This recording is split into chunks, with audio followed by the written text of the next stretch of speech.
This week's episode is brought to you by Audible. And specifically, I'm here to tell you about another podcast you might like, a new Audible original called Fiasco. As you may know, Fiasco is a documentary-style podcast hosted by Leon Neyfakh, the co-creator and original host of Slow Burn. If you like the classic seasons Leon and his team made about Watergate and the Clinton impeachment, then you'll love Fiasco. Each season, Fiasco goes deep on a huge, important issue from American history and brings it back to life through original interviews with key players and witnesses. The newest season of Fiasco is all about the AIDS crisis. It's an attempt to re-examine and reckon with the last time a deadly virus transformed American society and all the uncertainty, fear, and prejudice that came with it. You can listen to the new season of Fiasco now exclusively on Audible. Just go to audible.com/fiascopod or text fiascopod to 500 500. Hello, and welcome to Revolutions. Episode 10.95, Russian Empire, Soviet Empire. March of 1921 is quite the pivot point to the Russian Revolution. Maybe not quite at the same level as October 1793 is to the French Revolution, but as with October 1793, you can dang near tell the whole story of the Russian Revolution just by focusing on the events of this one single month. Now, it doesn't quite get you everything the way October 1793 does, but there is a lot packed in here. On the domestic front, we've got the Kronstadt Rebellion that we talked about 2 weeks ago, a story about competing visions of the meaning of the revolution, which pitted against each other not implacable enemies, but former close friends and allies from the heady days of 1917. Then last week, we talked about the 10th Congress of the Communist Party, which politically cleared the way for the uppermost ruling clique of the party to build a walled-off internal dictatorship to match the walled-off external dictatorship they were building throughout Russia. Economically, we have the unveiling of the new economic policy, which was a huge shift that can only be understood by explaining the whys and hows of war communism, the crisis of massive peasant revolts sweeping the Russian countryside, and the failure of the international proletarian revolution to materialize after World War I.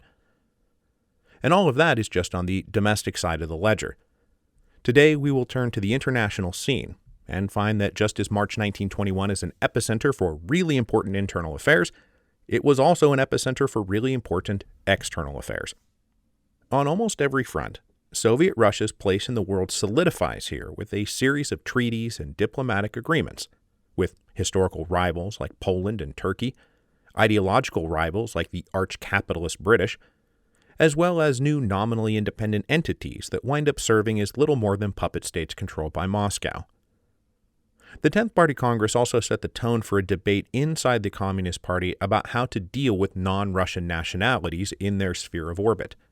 This debate pitted those who believed in a great centralized communist zone as the only way to survive in a world still run by capitalist imperialism, and those who believed that ignoring national identity and the powerful aspirations for national self-respect and self-determination was probably a recipe for disaster. So what I want to do today is go around the horn of the old Russian Empire to lay out explicitly where everyone stands in relation to everyone else as the reality of the post-revolution, post-World War I, post-Civil War international scene are fully revealed and solidified here in the spring of 1921. Geographically, we'll start up in the northwest with some of the territories of the old Russian Empire that the Russian communists would not be bringing into their fold. The Republic of Finland, for example, had declared its independence in 1917, a declaration loudly and repeatedly recognized by the Bolsheviks. Now, though the white faction that won the Finnish Civil War was, of course, no great friend of the Russian Reds, they had stuck to neutrality during the Russian Civil War, and in October 1920, Finland and the Soviet Union signed a treaty formally recognizing one another and defining their mutually recognized borders. This was also true of the three Baltic states. During the war with Poland, Soviet Russia had signed treaties recognizing the independence of Estonia in February 1920, Lithuania in July 1920, and Latvia in August 1920. Recognition that would be undisturbed by the ambiguous end of the Polish-Soviet War. So Finland, Estonia, Latvia, and Lithuania, all constituent parts of the former Russian Empire, are now out on their own, recognized as independent sovereign entities. We're not yet even at the stage where the de jure independence of the Baltic states was merely a legal fiction, and everyone knew that in point of fact they were merely puppets of the Russians. That doesn't happen for another 20 years. For now, they well and truly were independent. Now, moving south from the Baltic, we get to one of the big March 1921 pivot points, the Peace of Riga, which was signed on March 18, 1921, between the Second Polish Republic and Soviet Russia. This was the treaty that not only ended the Polish-Soviet War, but it defined the western extremities of Soviet influence and solidified the political geography of Eastern and Central Europe during the interwar period. And just to drive home the point of precisely how much everything is coming together at the same time, Poland and Russia signed the Peace of Riga on March 18th, 3 days after Lenin unveiled the NEP, 2 days after the Communist Party issued its ban on factions, and just 1 day after the Red Army launched its final assault on the Kronstadt rebels. The hot phase of the Polish-Soviet War had, of course, ended with the ceasefire back in October 1920, but now diplomats for the two combatants signed their names to a treaty that left the grander ambitions of both sides totally dissatisfied. The Polish Republic had gone into the war envisioning the rebirth of the great Polish-Lithuanian Commonwealth. Soviet Russia had gone in believing they would drive the communist revolution all the way to Warsaw as a mere prelude to launching themselves into Western Europe. Now, because neither side had really won the war, neither side got what they really wanted. Poland and Russia signed a treaty that left both well short of their respective territorial ambitions. Both recognized the independence of the Baltic states, and they drew a line through Belarus and Ukraine, giving the Poles the western bits and recognizing the eastern parts as independent sovereign states. In the big picture, this means that the boundaries of Soviet Russia are not going to be anywhere near the boundaries of the old Russian Empire, which, in addition to encompassing the old Baltic states, had extended all the way to Warsaw. So at the end of the day, most of what the Russians had renounced during the Treaty of Brest-Litovsk remained renounced, at least for the time being. Now this brings us, though, to the status of Ukraine and Belarus in the new order of things, a question that was debated at the 10th Party Congress, although that debate got lost in the shuffle a bit because there were much bigger things going on.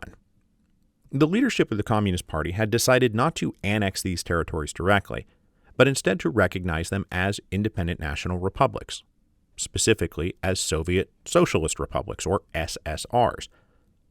This was a bow to political reality, as Commissar of Nationalities Joseph Stalin said to critics who claimed there was no such thing as a Belarusian or Ukrainian national identity to recognize.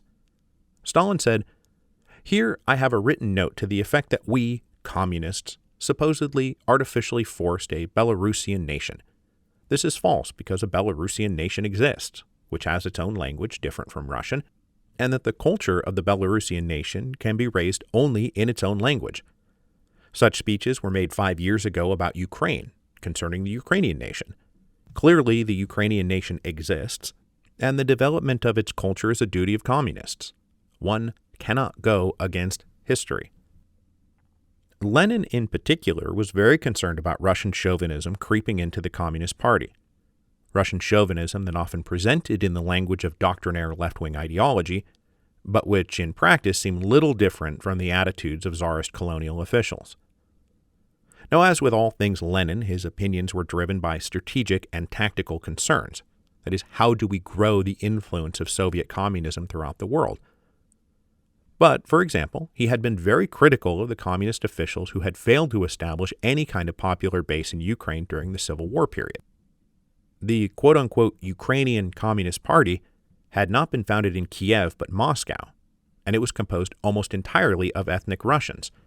They had come into Ukraine as Russians, speaking and acting as Russians, and effectively denying Ukrainian language and culture existed. Now, they dressed this up in language of class conflict and international solidarity and rejecting bourgeois nationalism, but to the local Ukrainians, these Russian communists looked very different from the old Tsarist officials. So twice the Ukrainian Communist Party had followed the Red Army into Ukraine and twice gotten themselves kicked right back out again.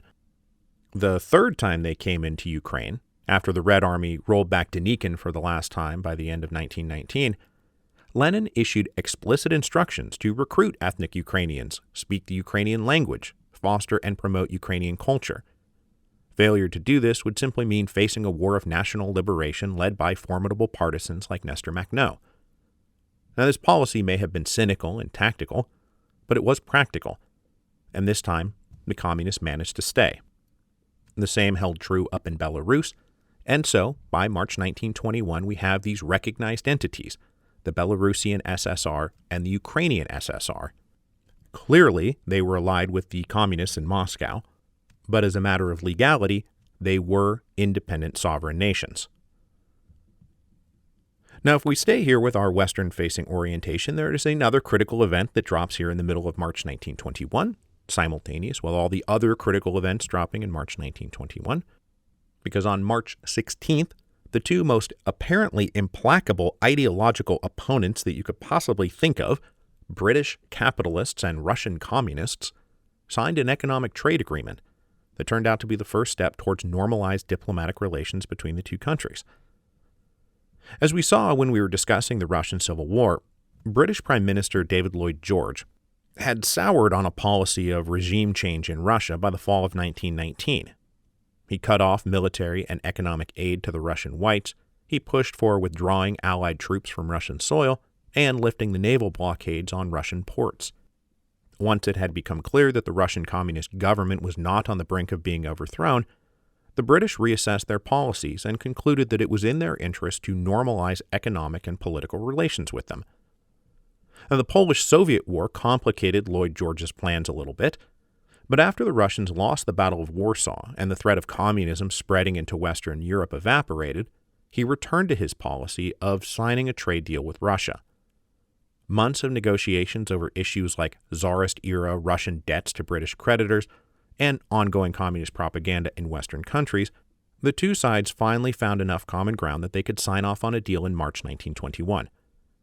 The Anglo-Soviet Trade Agreement was just that. It was a trade agreement that regulated economic commerce between the two countries. And in no time, British investments and exports were flooding into the devastated Russian economy. And in fact, these investments and exports were a vital part of making the NEP work. But it was not yet an official political agreement. The British still withheld official political recognition from the Soviet regime. But it amounted to de facto recognition, and it signaled to the rest of the world that the post-World War I diplomatic tables were going to have a seat for Soviet Russia. So, leaving our Western-facing orientation, I now want to turn our attention south, specifically to a former part of the Russian Empire I have long neglected, the Caucasus. Now, there are good reasons that I neglected the Caucasus. Set well behind the front lines of the Russian Civil War off to the north, and with only the collapsing Ottoman Empire to their south, Armenia, Azerbaijan, and Georgia all enjoyed autonomous independence through the spring of 1920. But with the Red Army having defeated both Admiral Kolchak and General Denikin by early 1920, and with the foundation of Ataturk's post-Ottoman Empire Grand National Assembly of Turkey in April 1920, the people of the Caucasus once again found themselves squeezed between larger neighbors who had political, economic, and territorial designs on that autonomous independence. Azerbaijan was the first to fall. In the spring of 1920, the Russians' 70,000-man 11th Army started moving south towards the Caucasus. With the much smaller Azerbaijani army caught up with flare-ups on their border with Armenia, the Red Army simply marched across the border and captured the critical Baku oil fields in late April 1920. They pulled this off pretty much without a fight, partly because the British and nationalist Turks were currently embroiled in the Turkish War of Independence, so Russia's two great geopolitical rivals in the region were currently focused on the Allied occupation of Constantinople, which commenced in March of 1920. Now, the British had demonstrated some interest in taking the Baku oil fields for themselves, as the victorious allies of World War I divvied up the world's colonized resources, but ultimately they would conclude it wasn't worth the risk or the hassle.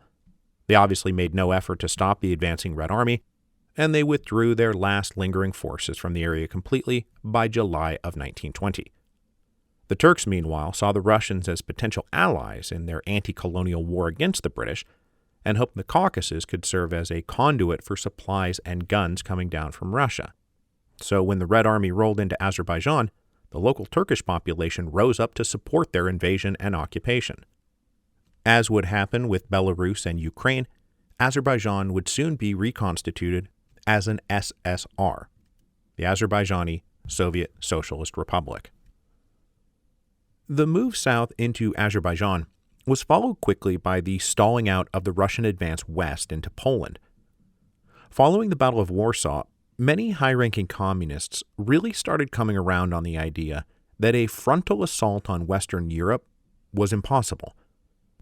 But instead of just giving up, they saw huge opportunities to destabilize the Western capitalists not by staging insurrections in Berlin or Paris, but by going after their colonial possessions in Central, Southern, and East Asia. As early as August 1919, Trotsky had said, "There is no doubt at all that our Red Army constitutes an incomparably more powerful force in the Asian terrain of world politics than in the European terrain. Here there opens up before us an undoubted possibility, not merely of a lengthy wait to see how events develop in Europe, but of conducting activity in the Asian field. The road to India may prove at this given moment to be more readily passable and shorter for us. The road to Paris and London lies via the towns of Afghanistan, the Punjab, and Bengal." The idea of reorienting international communist revolution around anti-colonial campaigns of liberation became a real possibility now that the western land bridge through Poland to Germany was closed, and now that the defeat of the Russian Whites left the Reds in a commanding position on the Eurasian continent. So in September of 1920, the Soviets used their position in Azerbaijan to host the first of what they called the Congress of the Peoples of the East, formally held under the auspices of the Comintern. As many as 1,900 delegates congregated in Baku for this Congress. Most of them came from the northern and eastern Mediterranean territories that had been under the auspices of the Ottoman Empire, but many came from as far afield as India and China. They gathered in a somewhat chaotic assembly of different languages and nationalities, where speeches had to be immediately translated into a few common languages, most especially Turkic and Persian. Few of the delegates were communists in any meaningful sense, but Zinoviev and the other Comintern leaders hoped to pitch Soviet communism as a friend, ally, and supporter of the anti-colonial struggles that all of them had in common. In Zinoviev's keynote speech, he said, "Comrades, brothers, the time has come now when you can set about organizing a true people's holy war against the robbers and oppressors. The Communist International turns today to the peoples of the East and says to them, 'Brothers, we summon you to a holy war, in the first place against British imperialism.'" Now, an avowed atheist communist invoking the language of holy wars to a mostly Muslim audience is not exactly orthodox Marxism. But they did share a common enemy in Western European colonial oppression. And so for now, it hardly mattered if you waged war against Western imperialism on behalf of Marx or Muhammad. What mattered was waging war on Western imperialism. Now, ultimately, this Congress of the Peoples of the East turned out to be a one-off event that the Russians struggled to build much of a movement from.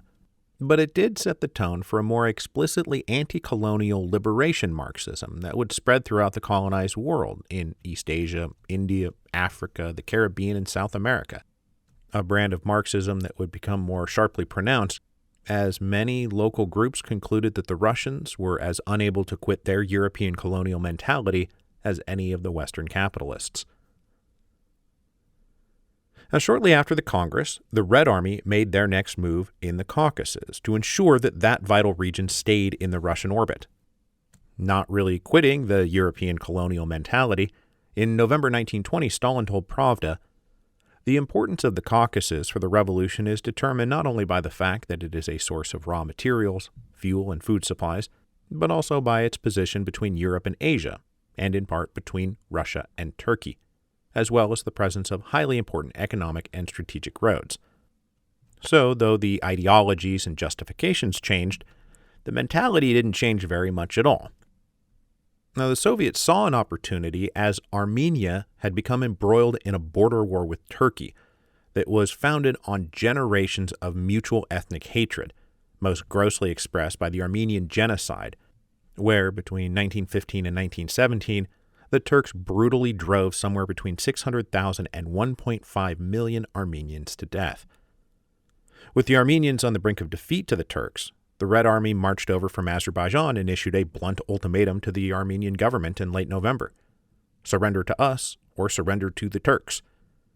Viewing the Soviets as the lesser of two evils, the government surrendered, and the Armenian Soviet Socialist Republic was proclaimed in its place.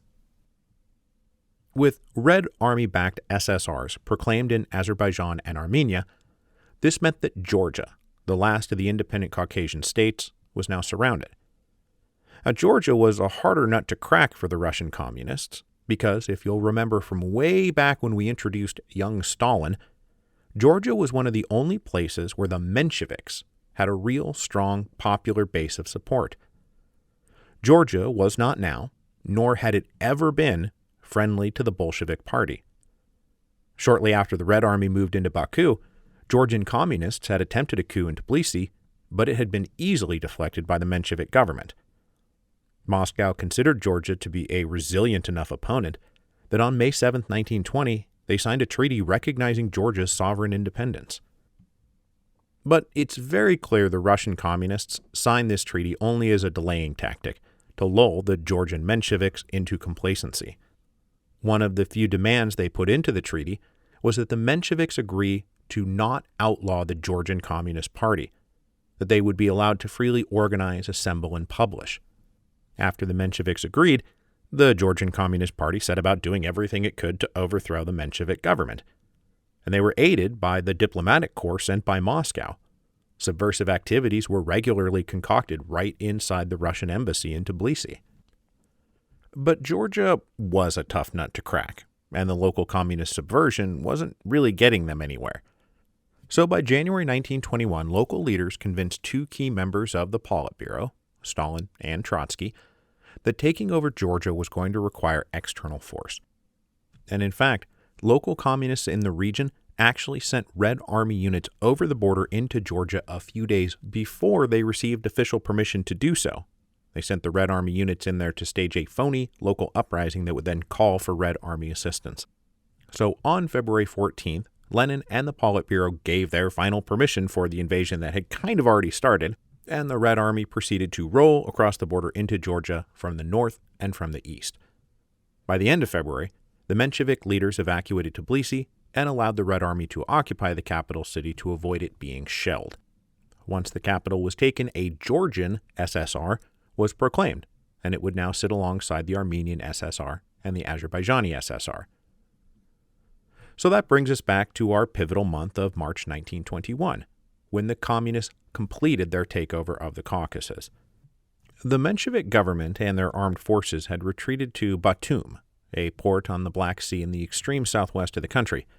Here they planned to base their resistance campaign to the communists, but by now they found themselves back into their old historical position, stuck between two much larger regional powers.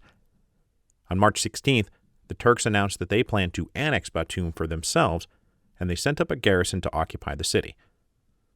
But for all their resistant hostility to Bolshevism, the Mensheviks concluded it would be better for the city to fall to the communists than to the Turkish nationalists. So the 10,000-man Menshevik army disarmed the would-be Turkish garrison and opened the doors instead to the Red Army. Then Menshevik government ministers, officials, military commanders, and refugees boarded French and Italian ships that carried them west across the Black Sea to Constantinople, which was by now positively overflowing with Russian refugees of every shape, size, and ideology. Now, from Moscow's perspective, a communist takeover of Georgia may have been preferable to the alternative, which is leaving the Menshevik government in place. Before the invasion, Western socialists who were opposed to communism had called Menshevik Georgia the only true socialist government in the world, a deliberate snub of Soviet Russia. Now they would use the invasion as proof of insatiable communist aggression. Moscow had, after all, signed a treaty not even 1 year earlier pledging to respect the independence of Georgia. The invasion was clear proof of the value of such communist promises. Inside Georgia, this invasion had done very little to curry favor with a local population that wasn't inclined towards Bolshevism in the first place. In July 1921, Stalin returned to his old hometown stomping ground in Tbilisi and was greeted with undisguised hostility. When he tried to address a mass meeting, they heckled him, shouting "murderer" and "traitor." One got up and said, "Who asked you to come here? What happened to our treaty? At the order of the Kremlin, blood is shed here, and you talk of friendship?"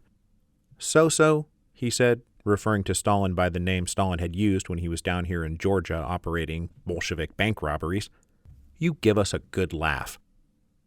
Humiliated, Stalin ordered Cheka agents to arrest about 100 Social Democrats and Mensheviks, because while the Mensheviks may have made the mistake of allowing political freedom to the communists were not about to return the favor. As you may have noticed, it's not exactly Communist Party policy to allow people to get in their way.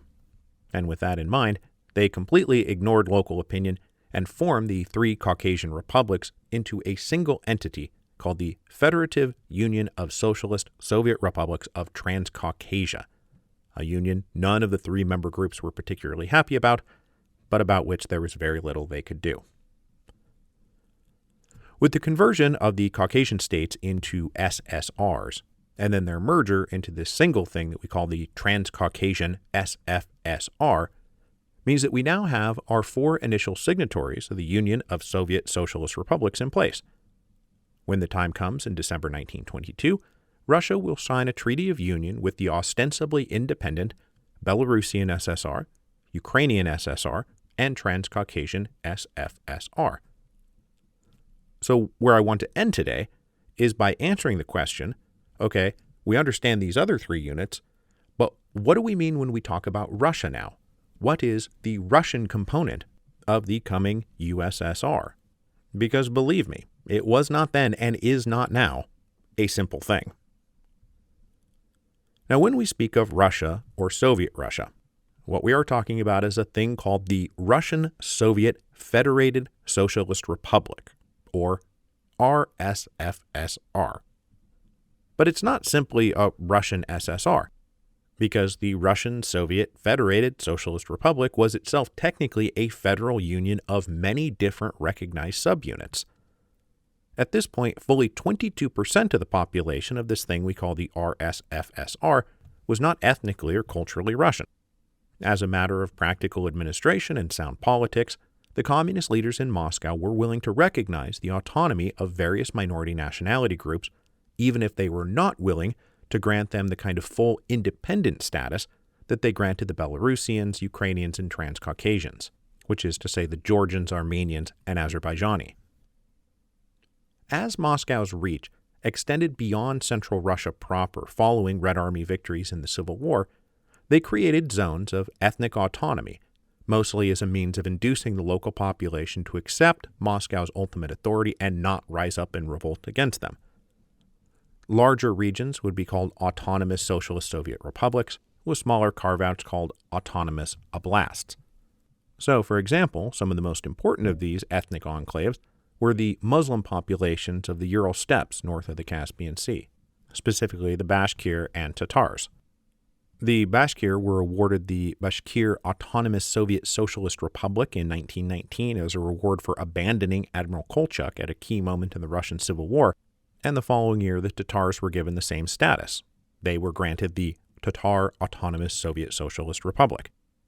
A similar process was carried out in what was then collectively referred to as Turkestan, an area encompassing a huge population of Turkic peoples who had been relative latecomers to the Russian Empire.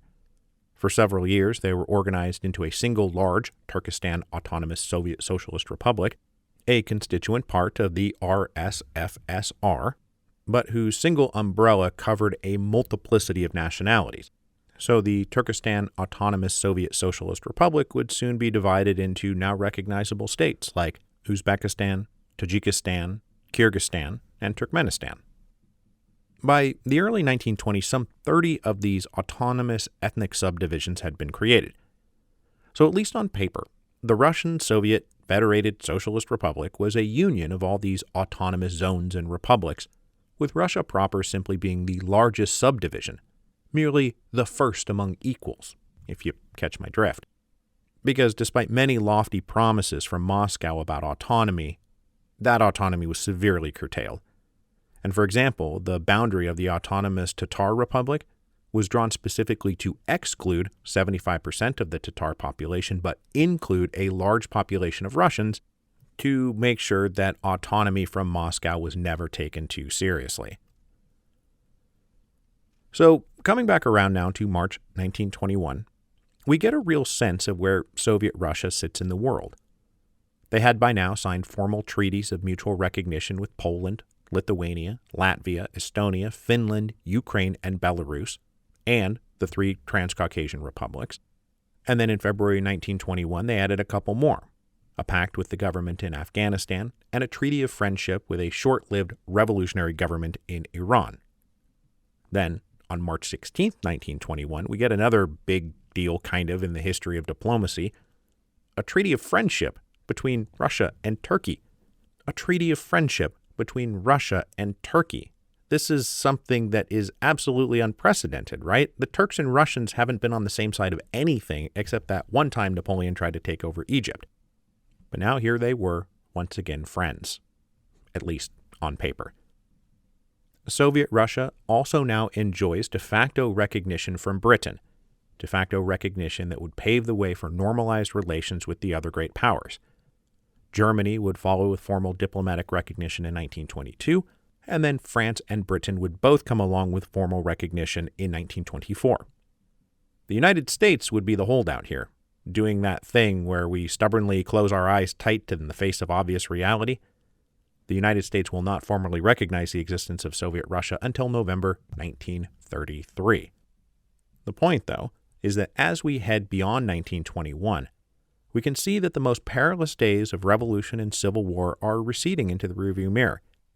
There are still great crises to face, but Soviet Russia is looking pretty stable. It's in fact looking like the Bolshevik Revolution of October 1917 may have been kind of a big deal, world historically speaking, after all. There will be no episode next week, as I am off to Milwaukee to do the premiere performance of this live monologue I've written. But when we come back in 2 weeks, we will wrap up the Russian Revolution.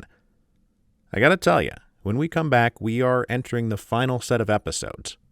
Because following today's episode, there will be just 8 more new episodes left. Which means that we will be walking away from this at episode 10.103. So, I hope you don't feel too cheated on this final season, even though it is all about to end.